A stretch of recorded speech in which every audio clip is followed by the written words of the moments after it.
Hello दोस्तों, नमस्कार। स्वागत है आपका मेरी एक और नई वीडियो में। कड़ाके की ठंड पड़ रही थी और सुबह के 7 बज रहे थे। घर की छोटी बेटी रचना की शादी अभी अभी हुई थी। दुल्हन को विदा कर दिया गया था और सारे रिश्तेदार जिसे जहाँ जगह मिली वहीं वह पसर कर पड़े हुए थे। शादी की तखान थी, इसलिए कई लोगों ने खर्राटों की आवाज़ भी जमकर आ रही थी। ऐसा लग रहा था कि खर्राटों का भी कंपटीशन चल रहा हो, जबकि घर की बुजुर्ग और रिश्तेदार महिलाएं रजाई में दुबकी दुबकी ही चाय की चुस्कियों के साथ आपस में बतिया रही थीं, जिन्हें कल रात तक ठंड नहीं लग रही थी और बन ठन कर इधर घूम रही थीं। वो सारी लड़कियां रजाई में घुसी थीं। कोई देखकर पहचान नहीं सकता था कि रात को जो चमकते धमकते चेहरे थे वो यही लोग थे। और दूसरी तरफ घर की दोनों बहुएं करुणा और सावित्री दौड़ दौड़ कर फरमाइशें पूरी कर रही थी। किसी को चाय चाहिए था तो किसी को गर्म पानी। जो महाराज घर में काम के लिए रखा था वो तो 8 बजे तक आएगा। तब तक बहुओं की भाग भाग कर अच्छी खासी वर्जिश हो जाती। सबको चाय देने के बाद दोनों अभी रसोई में पहुंचकर चाय पीने बैठी ही थी कि पीछे पीछे सासू माँ शिमला जी कपकपाती हुई रसोई में आई और बोली, अरे तुम दोनों कहाँ चाय पीने बैठ गई? अभी तो कितना काम पड़ा है। अम्मा जी, बहुत जोरों की ठंड है, हाथ पैर कपकपा रहे हैं, तो सोचा पहले चाय पी लेते हैं, थोड़ी गर्माहट ही मिलेगी। अरे तुम दोनों कहाँ गर्माहट के चक्कर में बैठी हो? अभी कुछ रिश्तेदार रवाना होना शुरू कर देंगे, उससे पहले उनके लिए शगुन के लिफाफे और मिठाई के डिब्बे तैयार कर दो। और हाँ, याद रखना कोई कमी ना रहे, 3 तरह के डिब्बे तैयार कर लेना। पिछली बार की तरह गलती मत करना। मुझे लोगों की बातें सुनने की आदत नहीं। 3 तरह के डिब्बों की बात सुनकर छोटी बहू सावित्री ने हैरान होकर पूछे, 3 तरह के डिब्बे मतलब? तो चुप कर छोटी बहुरिया, कुछ पता तो है नहीं? बड़ी बहू से पूछ लेना, उसने तुम्हारी शादी में भी काम किया था तो उसको अच्छे से पता है। बस लापरवाही ना करे तो, कहकर शिमला जी रसोई से बाहर निकली और जाकर रजाई में दुबक कर बैठ गईं। सावित्री ने अपनी जेठानी करुणा की तरफ देखा तो करुणा बोली, अभी काम करेंगे ना तो पता चल जाएगा, परेशान क्यों हो रही है? चल पहले कोटियार में चलते हैं, वहीं 3 तरह के डिब्बे रखे होंगे। करुणा के कहते ही उसके पीछे पीछे सावित्री भी चल दी। कोटियार में पहुंचकर वहां का ताला खोला और अंदर जाकर दरवाज़ा लगा लिया।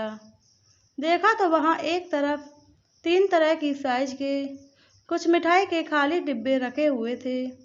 करुणा ने सावित्री से कहा, अरे सावित्री, उधर दरी तो बिछा दे जरा, तब तक मैं लड्डू की ट्रे और मठरी का बर्तन लेकर आती हूँ। फिर सावित्री ने दरी बिछाई।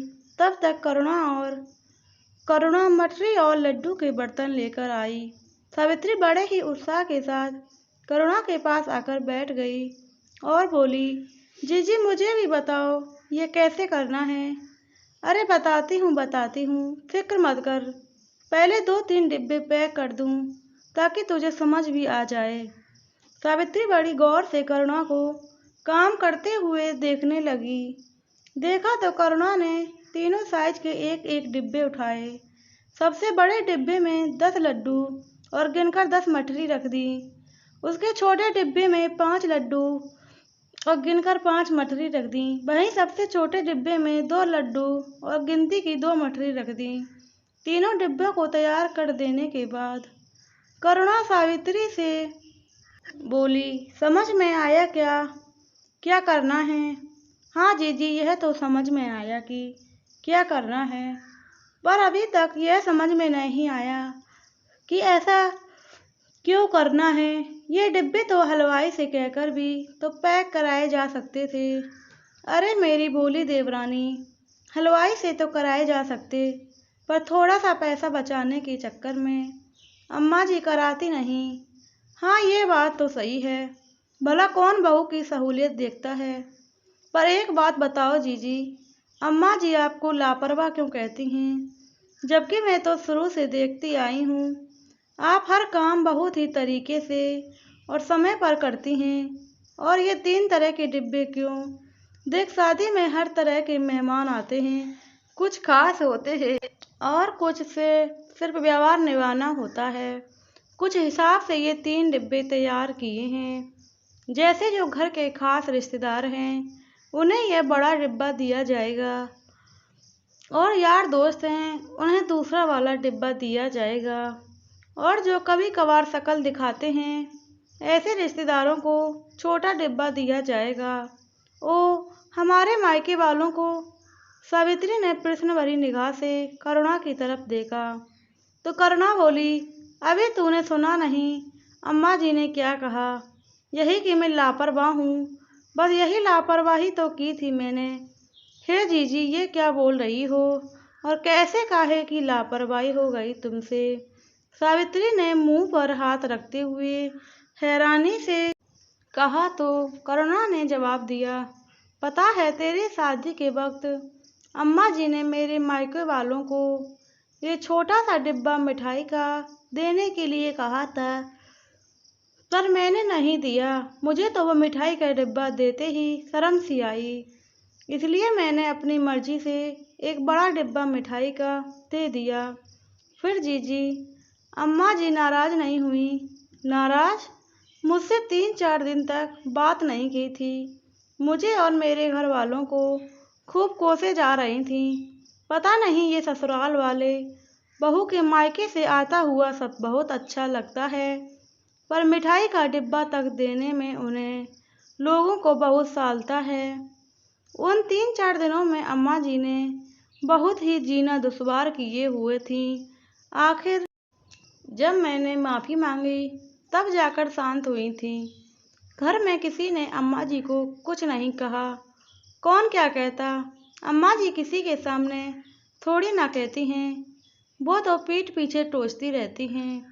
सबके सामने अच्छी वाली बनी रहेंगी, लेकिन अकेले में 10 ताने सुनाती हैं।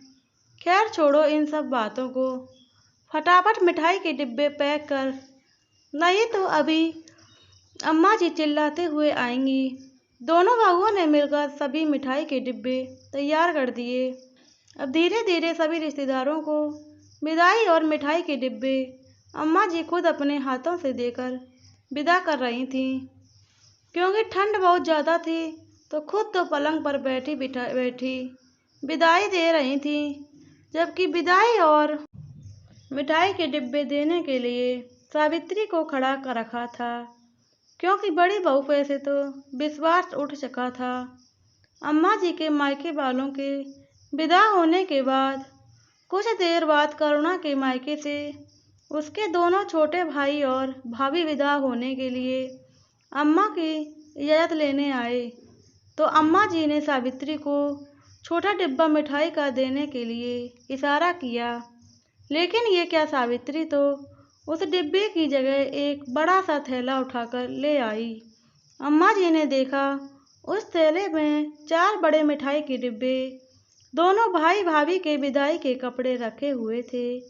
इससे पहले अम्मा जी कुछ कहती, सावित्री ने नारियल निकाला और उस पर 51 रुपये रखकर करुणा को पकड़ाते हुए बोली, लो जीजी, अपने मायके वालों का तिलक करके विदा करो। आपको अपने ससुराल के रीति रिवाज नहीं पता है क्या? अम्मा जी के साथ रहकर भी आप कुछ सीखी नहीं? आपने देखा नहीं क्या अम्मा जी ने कैसे अपने मायके वालों को विदा किया है? आखिर हमारे ससुराल वालों की भी इज्जत है। अम्मा जी गुस्से से सावित्री को घूरे जा रही थीं, पर अभी तो और रिश्तेदार बैठे थे, उनके आगे और कुछ कह ना पाई। करुणा अभी भी हैरानी से सावित्री की तरफ देखती रही, और सावित्री थी कि खुद की पीठ थपथपाते हुए बोले जा रही थी, अम्मा जी आप फिक्र ना करो, जीजी अपने रीति रिवाज भूल गई तो क्या, मैं अपने ससुराल की इज्जत संभाल के रखूंगी। मैं अपने ससुराल वालों की नाक किसी के सामने कटने नहीं दूंगी। और जीजी आप क्या देख रही हो, जल्दी करो, और भी काम है। इतने में ससुर जी भी बोले, अरे बड़ी बहू, अब जल्दी अपने भाई भाभी को विदा करो, उनकी भी ट्रेन का वक्त हो गया है। ससुर जी की बात सुनकर करुणा ने तिलक कर अपने दोनों भाइयों और भाभी को विदा किया। अम्मा जी कुछ कह ही नहीं आई, आखिर कहती कैसे। यहाँ तो छोटी बहू खुद अपनी पीठ थपथपा रही थी। साथ ही छोटी बहू की समझदारी के कायल हो गए ससुर जी थे। अम्मा जी की नाक पर गुस्सा 3-4 दिन तक जरूर रहा और मन ही मन कुढ़ रही थी कि कहाँ छोटी बहू से काम करवा लिया। पर जब देखा कि छोटी बहू इतनी बेशर्म है कि सास को मनाने की कोशिश भी ना करे, तो आप ही चुप हो गईं। प्लीज़ दोस्तों, कहानी कैसी लगी कमेंट करके ज़रूर बताएं। कहानी अच्छी लगी है तो वीडियो को लाइक करें, कमेंट करें, शेयर करें और बेल आइकन को प्रेस करें, जिससे आगे आने वाली वीडियो की नोटिफिकेशन सबसे पहले आप तक पहुंचती रहे। मिलते हैं आपको आगे आने वाली एक और नई वीडियो में। बने रहिए हमारे चैनल पर। जय श्री राम, जय श्री राधे, राधे राधे, जय माता दी।